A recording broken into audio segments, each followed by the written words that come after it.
Академикът Иван Вазов е български поет, писател, драматург и народен будител, наричан често патриарх на българската литература. Творчеството на Вазов е отражение на две исторически епохи – Възраждането и след освобожденска България. Иван Минчов Вазов е роден на 9 юли 1850 г. в Сопот. Произхожда от семейство на среднозаможен търговец, което на почита строгия ред и уважението към религиозните и битовите традиции. Иван Вазов завършва местното взаимно и класно училище, запознава се с оригинална и преводна българоязична литература.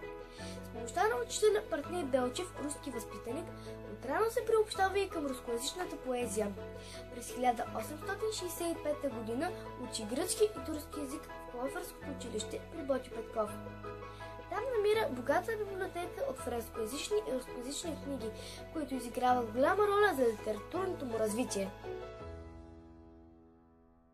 Любен Стойчев Каравелов е български поет, писател, енциклопедист, журналист, етнограф, национален герой, поборник за освобождението на България от османска власт.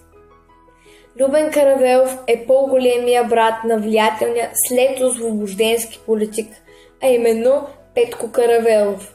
Допринася съществено за развитието на обществената мисъл в България през Възраждането. Пише библиографски трудове, статии, българска литература, култура, лексикография, политическа история, нумизматика. Каравелов участва в национално-революционното движение като член и председател на Българския революционен център комитет в Букурещ, Румъния в началото на 70-те години на 19 век.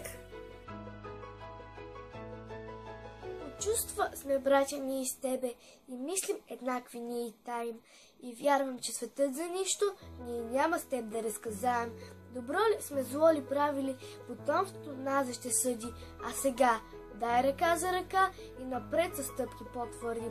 Това е част от прекрасното стихотворение на Христо Ботев «Делба».